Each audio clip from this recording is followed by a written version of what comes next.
Let's say you wanted to see a Panic at the Disco concert in Salt Lake City, Utah. The cheapest price available would be $26.50, but that's not how much you'll actually be paying. You go to the next screen and it jumps up to $49.10. That's a massive 85% increase. Not to mention, this is literally the furthest seat you can get from the stage. How does Ticketmaster get away with it? And why are they the only ones that you can buy tickets from? Here's some backstory. Before there was Ticketmaster, there was CompuTicket and Ticketron.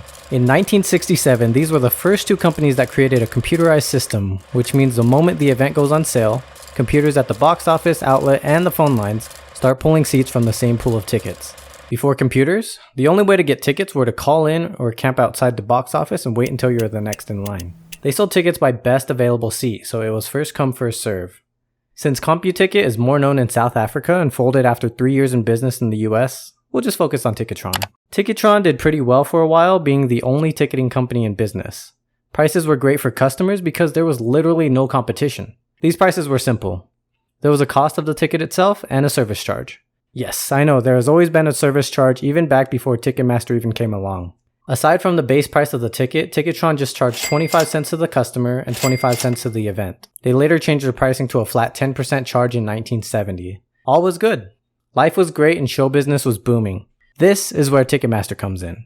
Ticketmaster was founded in 1976 in Phoenix, Arizona by Albert Leffler, Peter Gadwa, and businessman Gordon Gunn III.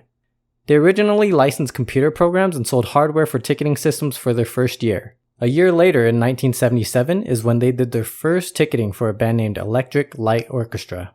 Fast forward 6 years to 1982, and a man named Fred Rosen takes over as CEO.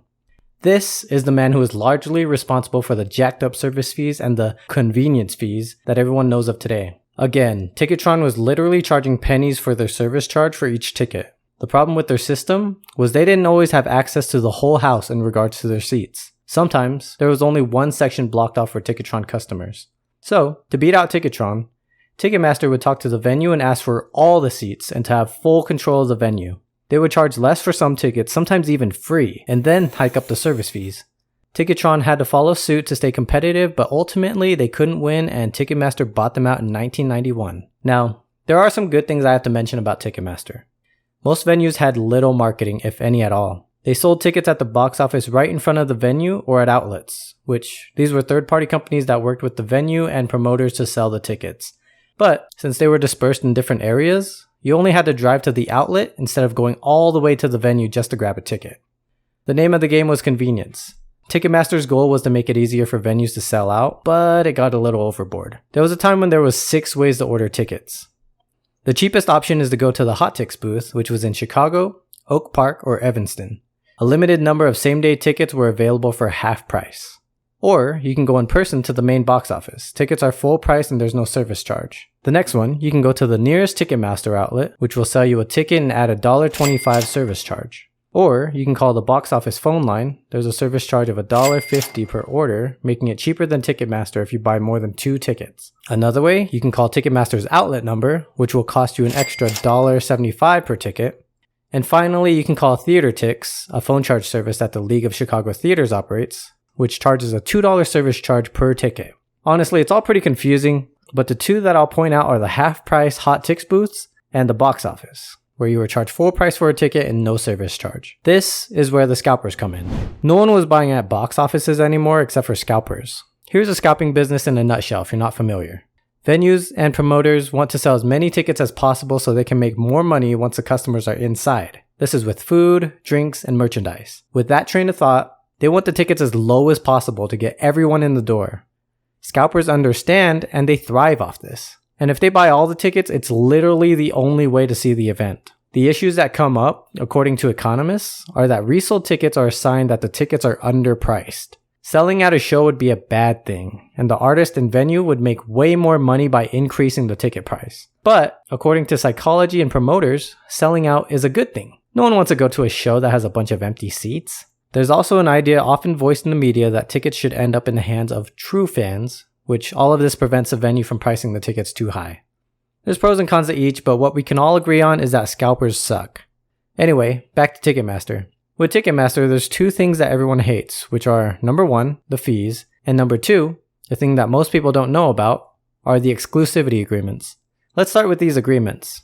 We generally enter into written agreements with individual clients to provide primary ticketing services for specified multi-year periods, typically ranging from 3 to 5 years.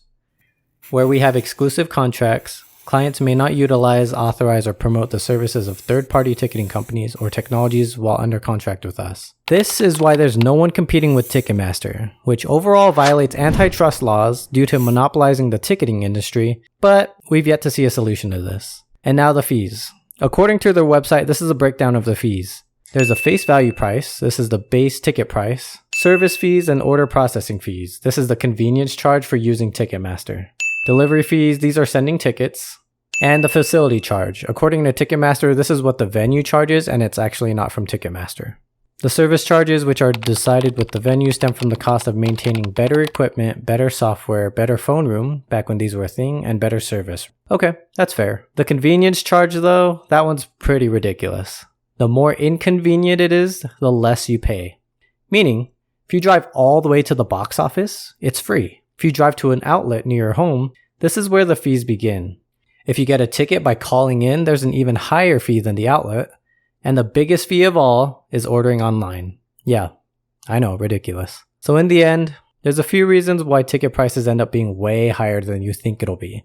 Ticketmaster understands that they will always take the heat for how much customers are being charged, and they're okay with it. Ticketmaster is not a company that's going to be liked, but it will be trusted. Overall, because of these agreements, no one is able to compete with Ticketmaster. So basically, because we're all a bunch of lazy a-holes who want to order on our phones and computers instead of driving all the way to the box office, they'll continue charging their convenience fees. And that's why this ticket for Panic at the Disco is basically double. Thanks, Ticketmaster. That's it for this one, guys. Thank you for watching, and if you enjoyed this video, please subscribe and let me know what videos you'd like me to make next in the comment section below.